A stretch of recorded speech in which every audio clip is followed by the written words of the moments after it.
14절 15절에 있는 말씀 한번 읽겠습니다. 14절과 15절 시작. 예수께서 베드로의 집에 들어가사 그의 장모가 열병으로 앓아누운 것을 보시고 그의 손을 만지시니 열병이 떠나가고 여인이 일어나서 예수께 수종들더라. 아멘. 오늘 말씀을 보면은 베드로의 장모가 열병으로 앓아누워 있었다라고 이야기를 합니다. 우리 어머니 지금 일본에서 여러 가지 안 좋은 병으로 고생을 하시는데 이 말씀을 통해 가지고 그 손을 만지시니 주님께서 그 손을 만지시니 병이 떠나가고 주님 앞에 온전히 순종하며 주님을 섬기는 은혜가 있기를 주님 이름으로 축원합니다. 이 말씀을 좀 더 우리가 좀 자세하게 보기를 원하는데요. 예수님께서 베드로의 집에 들어가셨다라고 이야기를 합니다. 베드로의 집에는 베드로의 장모가 있었다라고 이야기를 하지요.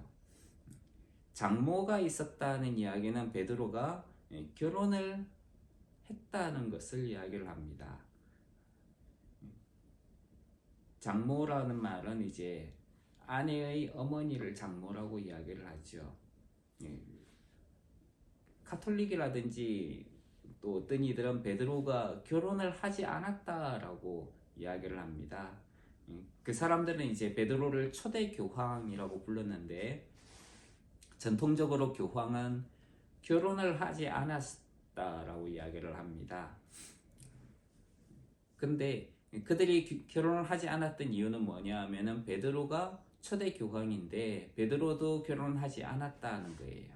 그렇기 때문에 자신들도 결혼을 하지 않는다라고 이야기를 합니다. 그런데 성경은 베드로가 이미 결혼을 했고 그의 아내와 함께 사역을 하고 있었다라고 이야기를 합니다. 마태복음 이 본문에서도 베드로에게 장모가 있었다라고 하면서 베드로가 결혼했던 사실을 숨기지 않고 있습니다. 성경 디모데전서 4장에서는 믿음에서 떠난 어떤 사람들이 미혹해하는 영과 귀신의 가르침을 따라가지고 거짓말을 하고 혼인을 금지시키고 식물을 폐하라고 가르칠 것이라고 전합니다. 결혼은 사람이 혼자 사는 것이 보기 좋지 못하다면서 하나님께서 세우신 제도입니다. 오늘날 많은 청년들이 결혼을 안 하려고 하고 거부를 합니다. 단지 하룻밤을 즐기기 위해 적당한 상대를 찾아서 성적인 욕망을 채우는 것으로 끝내는 경우가 많이 있습니다.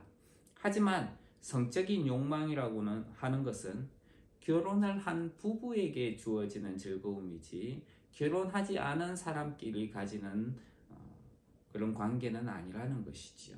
자녀를 양육하거나 집을 장만하는 것이 부담스럽다면서 결혼하는 것을 거부하는 이들이 많이 있습니다. 재정적인 문제로 인해서 결혼을 하지 않으려는 청년들이 점점 늘어나고 있다는 것이지요. 심지어 결혼을 하면은 자기가 원하는 것을 하지 못하고 자신에게 손해라는 생각을 하는 사람들이 많습니다. 그래서 결혼을 하지 말 것을 권유하는 사람들도 늘어나고 있습니다. 이런 것은 하나님께서 세우신 좋은 것을 나쁜 것처럼 꾸미고 속이는 존재에 의해서 거짓으로 미혹된 것들입니다. 성경은 하나님의 지으신 모든 것이 선하다고 선언합니다. 하나님께서 우리에게 결혼이라는 제도를 통해서 주신 가정은 선한 것입니다. 이 가정을 통해서 하나님은 하나님 나라인 천국을 알고 경험하도록 하셨습니다. 근데 그것을 자신이 경험하지 못한다 그래가지고 그것을 다른 사람들에게 해도 별로 차이가 없다, 오히려 하는 것이 손해다, 안 하는 게 낫다라는 식으로 이야기하는 것은 잘못된 것이지요. 우리의 가정을 통해서 사람들이 하나님 나라를 알고 경험하는 은혜가 있기를 주님의 이름으로 축원합니다. 예수님께서 이렇게 베드로의 집을 방문했을 때에 그의 장모는 열병으로 앓아 누워 있었습니다. 오늘날 열병 하면은 화가 많이 나는 그런 병으로 이제 이해를 할 수가 있을 것 같은데, 이때 베드로가 자기 집으로 와서 장모의 병을 고쳐 주십시오 하고 성경에 기록되어 있지는 않습니다. 즉 베드로는 자기 장모님의 병을 고쳐 달라고 요청하지 않았다는 것이죠. 성경을 보면은 단순히 예수님께서 베드로의 집을 방문하셨을 수 있습니다. 또 베드로는 예수님을 집으로 초대했을 뿐이지만은 거기에 장모님이 열병으로 앓아 누워 있었다는 것을 알지 못했을 수도 있습니다. 그런데 베드로가 예수님을 자기 집으로 초대를 했을 때에 자신의 장모의 그 병이 고침을 받을 수 있게 되는 은혜를 얻었다는 것입니다. 베드로가 알고 했든지 알지 못하고 했든지 베드로가 예수님을 영접했을 때 그는 예수님으로부터 특별한 은혜를 받을 수 있게 되었다는 것이죠. 이런 것들을 보면은 우리가 예수님을 영접할 때에 우리에게 어떤 일이 어떤 유익이 있는가, 우리도 알든지 알지 못하든지 치유와 회복의 은혜를 경험하게 된다는 것을 알 수가 있습니다. 그렇기 때문에 우리는 예수님을 우리의 가정으로 그리고 우리의 집으로 항상 모시고 주님과 함께 살아가는 은혜가 있기를 주님 이름으로 축원합니다. 뿐만 아니라 성경에서는 손님 대접하기를 잊지 말라라고 이야기를 합니다. 아브라함의 조카 롯도 손님 대접하기를 잊지 않고 그의 집에 천사가 찾아왔을 때 그들을 영접함으로 인해 가지고 그들은 소돔과 고모라의 멸망으로부터 벗어날 수 있는 그런 축복을 받았었거든요. 그래서 성경은 손님 대접하기를 잊지 말라라고 이야기를 합니다. 우리의 가정이 손님을 대접하는 그런 은혜가 있기를 주님 이름으로 축원합니다. 예수님께서 그렇게 베드로의 집을 찾아오셨을 때에 베드로의 생각하지도 못했던 문제가 해결되는 은혜를 받았다는 것을 우리는 성경을 통해서 보게 됩니다. 오늘 본문에서 베드로는 예수님께 이 문제를 해결해 달라고 요청했던 적은 없습니다. 예수님은 베드로의 문제를 이미 알고 계셨고 일부러 베드로를 방문하셨을 수도 있습니다. 그런데 회복은 예수님께서 베드로의 집을 방문하셨을 때에 일어났다는 것이지요. 그래서 오늘 말씀을 통해서 우리가 알 수 있는 것은 우리의 회복은 예수님께서 방문하실 때에 회복이 일어난다는 것입니다. 열병이라는 것은 열이 몹시 심하게 오르고 앓는 병이지요. 최근에는 모든 병의 근원을 스트레스라고 말합니다. 누군가 혹은 어떤 상황에서 내가 생각하는 것과 다른 행동을 하거나 다른 반응을 보인다면은 그것으로 인해서 분노하는 경우가 많습니다. 그것 때문에 속에서 열이 나는 것처럼 뜨거운 무엇인가가 느껴지기도 합니다. 또 이런 상황에 대해서 사람들은 열을 받는다라고 말하기도 합니다. 어쩌면 내 생각과 다른 세상에서 사는 우리는 열받는 세상에서 살고 있다고 말할 수 있습니다. 가끔 우리는 내가 상식적이라고 하는 것에서 벗어난 행동을 보이는 상대방, 그리고 말도 안 되는 것으로 억지 주장하는 사람을 자주 만나게 됩니다. 그럴 때에 화가 나거나 분노가 일어나 속에서 뜨거운 무엇인가가 올라오는 것을 경험한 적이 있을 것입니다. 이런 것을 화병이라고 하지요. 화병과 열병은 차이가 있습니다. 화병이 정신적인 요소와 관련이 있다면 열병이라고 하는 것은 세균이나 바이러스와 같은 육신적인 요소와 관련이 깊을 수 있습니다. 베드로의 장모는 화병이 아니라 사실 열병에 걸려 누워 있습니다. 열병은 열사병을 포함하는 병으로 체온을 조절하는 신경계가 열 자극을 견디지 못해서 그 기능을 상실해서 몸에서 열이 나는 병입니다. 그 열로 인해서 자기 몸을 조절하지 못하는 병인 것이지요. 이런 경우에서 열병은 몸에서 열이 나는 것과 함께 탈진이라는 현상이 찾아올 수 있습니다. 예수님은 베드로의 장모의 손을 만지셨습니다. 예수님께서 손을 만지시자 베드로의 장모의 열병은 떠나갔다라고 이야기를 합니다. 열병이 나은 것이지요.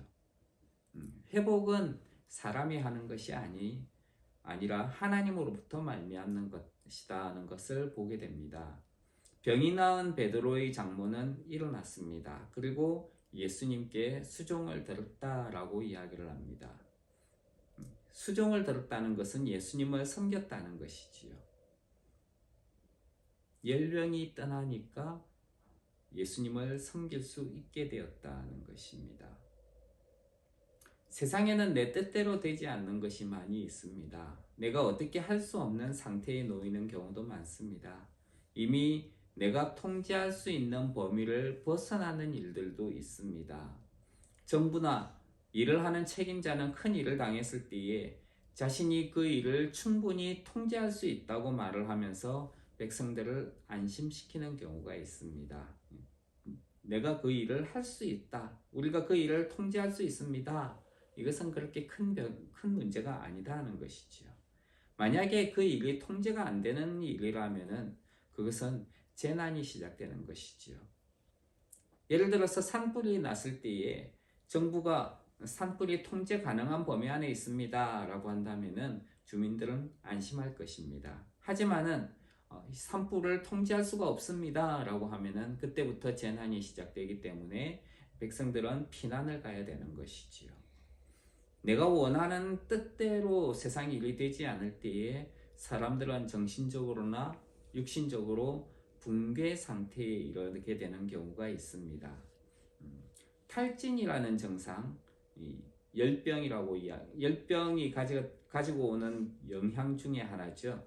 몸에서 열이 나는 것과 함께 탈진이라는 현상이 찾아온다고 했었는데요. 이 탈진이라는 증상은 사람을 무기력하게 만듭니다.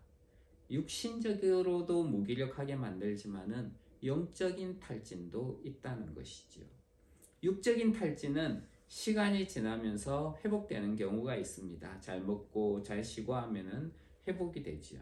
하지만 영적인 탈진은 아무것도 하기 싫을 뿐 아니라 사람을 죽음에 이르게도 합니다. 영적인 탈진은 그리스도인을 좌절로 이끌고 가는 경우가 많습니다. 우울감이 찾아오고 신경질적으로 변하면서 자살의 충동을 동반하기도 합니다. 영적인 탈진은 신앙생활을 하기 싫어하는 것과 게으름으로도 나타납니다. 성경은 열심을 품어 주를 섬기라고 하셨지만은 주님을 향한 열심을 잃어버리게 되는 것이지요. 주님을 향한 마음이 형식적으로 바뀌어 갑니다. 이런 것이 탈진으로 인해 가지고 나타나는 현상이라는 겁니다. 형식적인 신앙의 모습은 무엇인가를 해야 될 때에 하기 싫어하는 마음을 가져오게 합니다. 교회에 나와 봉사하는 것. 처음에는 주님을 섬기는 마음으로 열심히 합니다.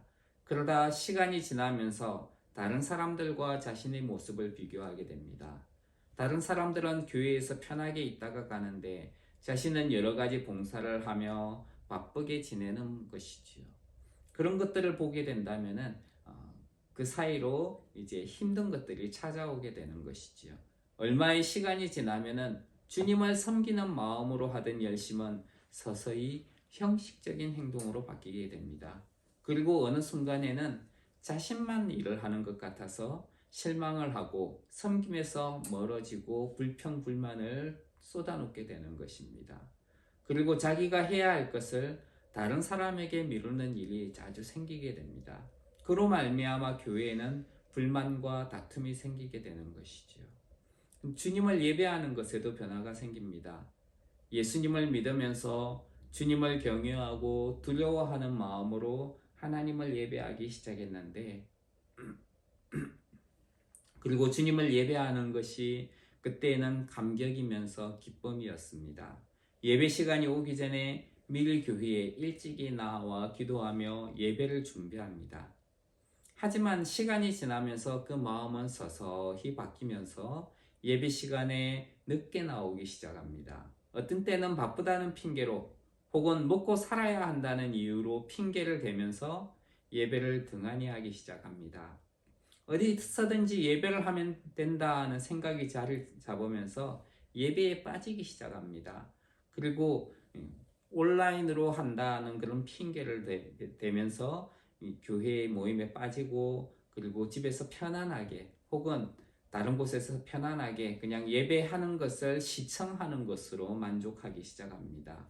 한 번이 두 번이 되고 또 그것이 몇 번 계속되다 보면 무슨 일이 있을 때마다 예배에 빠지는 것은 당연한 일이 되어버립니다. 하나님을 예배하는 것보다 자신에게 생긴 일이 더 급하고 우선적인 것이 되어버린 것입니다. 탈진은 자신의 이익을 추구하기 때문에, 그리고 편한 것을 추구하기 때문에 이기적인 것이 되어서 기본적인 도덕과 생활 방식을 무너뜨리게 합니다. 다른 사람을 배려하지도 않습니다. 그리스도인의 탈진은 탈선으로 이어지는 경우도 있습니다. 잘못된 길을 선택해서 가는 것입니다. 회개함으로 세상에서 떠나 하나님께 향하다가 세상의 길을 선택하는 것이지요. 이런 때에 우리는 아무것도 할 수 없습니다. 우리가 할 수 있는 것은 아무것도 없어요. 외부에서부터 그럴 때에는 도움이 와야 합니다. 그것은 우리에게서 시작되는 것이 아니라 하나님으로부터 회복이 와야 되는 것입니다. 왜냐하면 회복은 하나님께로부터 시작이 되기 때문입니다. 예수님은 베드로가 어쩌면 말하지 않았던 문제를 아셨을 수 있습니다. 그리고 일부러 그의 집을 방문하셨을 수도 있습니다. 내 힘으로 문제를 해결하겠다는 것은 탈진의 상황에서는 잘못된 것일 수도 있습니다. 베드로는 자신의 장모의 문제를 알고 있었는지 몰랐는지 우리는 알 수 없습니다. 하지만 예수님은 알고 계셨고 그의 집을 방문하셨습니다. 그리고 예수님으로부터 회복이 시작되었다는 것을 보게 됩니다. 베드로의 장모는 회복이 된 이후에 주님을 섬겼다라고 말씀합니다. 그녀의 마음에 감사하는 마음이 섬김의 모습으로 드러난 것이지요. 예수님을 향하여 감사한 마음을 장모는 가지고 있었다는 것을 알 수 있습니다. 우리가 주님을 섬길 때에 힘들고 어려운 일이 있으면은 주님께 이 문제를 해결해 달라고 내려놓기를 바랍니다. 주님은 우리의 사정을 이미 잘 알고 계시기 때문입니다.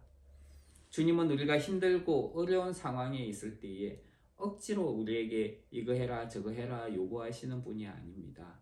우리가 할 수 있을 때까지 회복의 시간을 주시면서 기다리시는 분입니다.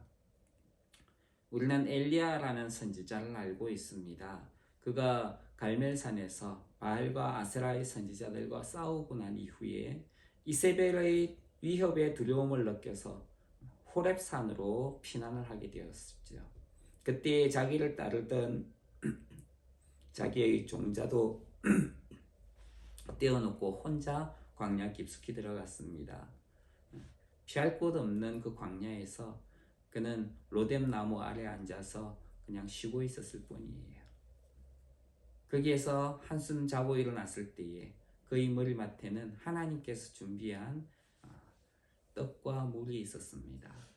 그는 그것을 먹고 마셨어요. 그리고 나서 그가 무엇인가를 했던 건 아니고 다시 잠을 잤습니다. 하나님은 또 다시 와서 그를 어루만지셨어요. 또 떡과 먹을 것을 주셨습니다. 마실 것을 주셨어요. 그리고 난 이후에 엘리야는 회복이 되어서 하나님의 산 호렙에 이룰 수 있게 되었습니다.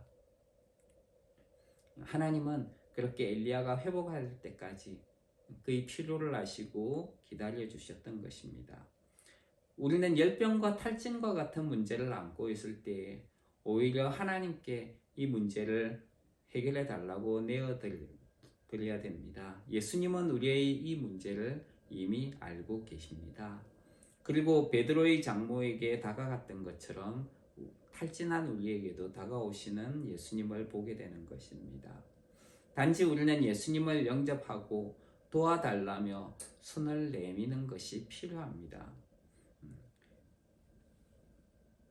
주님은 우리의 손을 붙잡으시며 우리를 만지시고 열병과 탈진으로부터 벗어나게 해주실 것입니다. 얼마 전에 한국에서 나온 드라마가 하나 있었는데요. 정신병동에도 아침이 오나요라는 그런 드라마였던 걸로 압니다.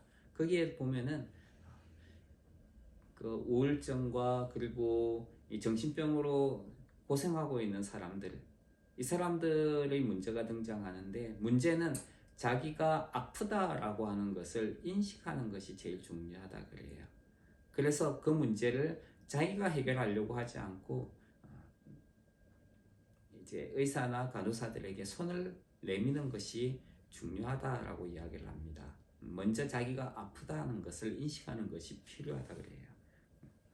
우리가 영적인 탈진 가운데 있어서도 그런 문제를 인식하는 게 중요한 것이지요. 우리를 찾아오신 예수님께 우리의 손을 내어드리는 은혜가 있기를 주님의 이름으로 축원합니다.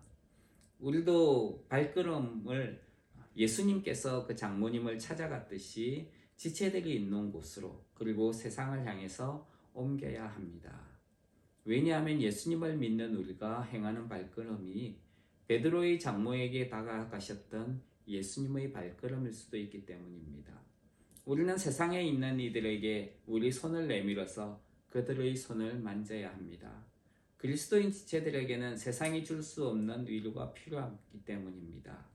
우리의 발길과 손길을 통해서 탈진하고 힘들어하는 지체들이 위로를 받고 회복될 수 있을 것입니다. 잃어버리고 회복이 필요한 지체를 찾아가서 예수 그리스도의 이름으로 지체를 위로하며 세상을 치유하고 축복하는 하나님의 사람으로 살기를 주님의 이름으로 축원합니다.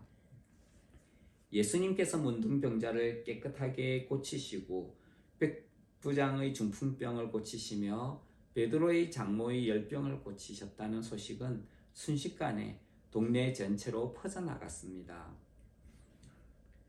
16절 17절에 있는 말씀 한번 읽겠습니다. 시작. 저물매 사람들이 귀신 들린 자를 많이 데리고 예수께 오거늘 예수께서 말씀으로 귀신들을 쫓아내시고 병든 자를 다 고치시니 이는 선지자 이사야로 하신 말씀에 우리 연약한 것을 친히 담당하시고 병을 짊어지셨도다 함을 이루려 하심이더라. 아멘. 저물 때가 되어서 사람들은 귀신 들린 자를 많이 데리고 예수님께 나왔습니다. 예수님께서 이제까지 하셨던 것은 육신의 질병을 고치신 것이었습니다. 하지만 서기관보다 권세 있고 말씀만으로도 병을 고치시며 사람을 치료하시고 회복하시는 예수님께 귀신 들린 사람들을 데리고 온 것은 그 모습을 본 사람들이 육신의 문제가 아닌 영적인 문제도 해결할 수 있는 분으로 예수님을 인식한 것입니다. 예수님은 말씀으로 귀신 들린 자에게서 귀신들을 쫓아내셨습니다. 그리고 말씀으로 병든 자를 고치셨습니다. 예수님은 하나님이시기에 이 모든 문제를 능히 해결하실 수 있는 분인 것입니다. 예수님께서 말씀으로 귀신을 쫓아내시며 병을 고치신 것을 통해서 우리에게 백부장과 같은 믿음이 필요하다는 것을 보게 됩니다. 예수님을 하나님으로 인정하고 하나님의 권세에 자신을 내어놓아야 하는 것입니다. 이때 우리는 능력이 있는 하나님의 말씀을 볼 수 있습니다. 능력이 있는 하나님의 말씀에 관해서 성경은 하나님의 말씀은 살았고 운동력이 있어 좌우의 날선 어떤 검보다도 예리하여 혼과 영과 및 관절과 골수를 찔러 쪼개기까지 하며 또 마음의 생각과 뜻을 감찰하나니 지으신 것이 하나라도 그 앞에 나타나지 않음이 없고 오직 만물이 우리를 상관하시는 자의 눈앞에 벌거벗은 것 같이 드러나느니라. 이렇게 선언합니다. 그렇기 때문에 우리가 하나님의 말씀에 순종해야 합니다. 또 그 순종을 통해서 우리는 하나님께서 주시는 안식에 참여하게 됩니다. 그 안식에 참여하는 것은 하나님 나라에 속하여 하나님께서 주시는 유업을 얻어 누리게 되는 것입니다. 그리고 예수 그리스도를 믿는 그리스도인에게 하나님은 긍휼하심을 따라 때를 긍휼하심과 때를 따라 돕는 은혜를 얻을 수 있다고 말씀하시면서 이를 위해서 우리에게 하나님의 은혜의 보좌 앞으로 담대히 나아가라 라고 말씀하십니다. 예수님께서 치유하신 사역에 대해서 이미 이사야 성경에는 이렇게 예언이 되어 있습니다. 우리 연약한 것을 친히 담당하시고 병을 짊어지셨도다. 이사야서 53장 4절 5절에는 이 말씀에 대해서 그는 실로 우리의 질고를 지고 우리의 슬픔을 당하였거늘 우리는 생각하기를 그는 징벌을 받아서 하나님에게 맞으며 고난을 당한다 하였노라. 그가 찔림은 우리의 허물을 인하며 그가 상함은 우리의 죄악을 인함이라. 그가 징계를 받음으로 우리가 평화를 누리고 그가 채찍에 맞음으로 우리가 나음을 입었도다. 이 말씀을 인용한 것이지요. 사람이 병에 걸리고 죽음에 이르게 된 것에는 근본적인 이유가 있습니다. 그것은 죄로 인한 것입니다. 하나님 앞에서 불순종과 교만으로 죄를 범한 사람은 하나님을 슬프시게 만들었습니다.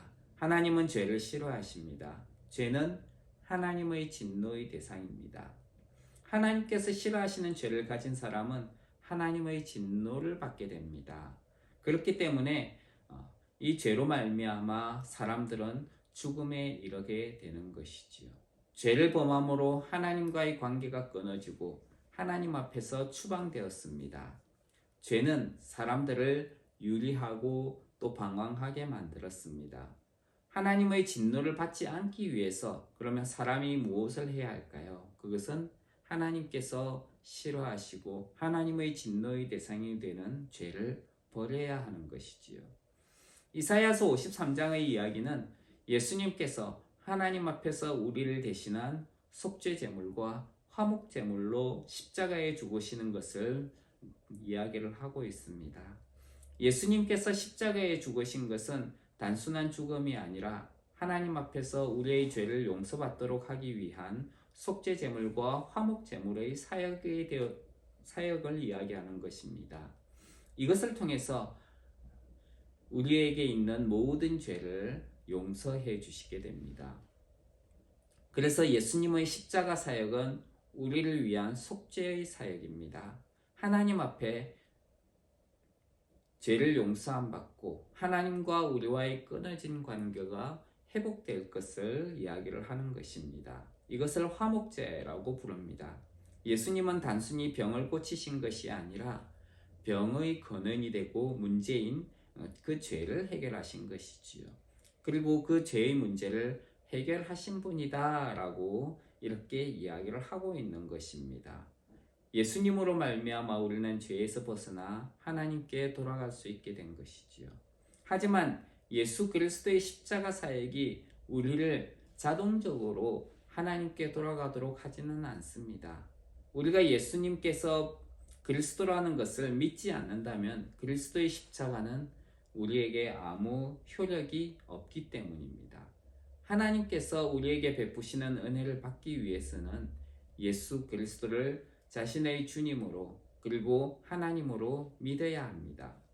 죄는 아담 아래에서 모든 사람을 죄인으로 만들었습니다. 하지만 예수님을 믿는 모든 사람을 죄와 죄의 저주 그리고 율법의 저주에서 벗어나 하나님께 속하여 하나님의 자녀의 신분을 갖게 합니다.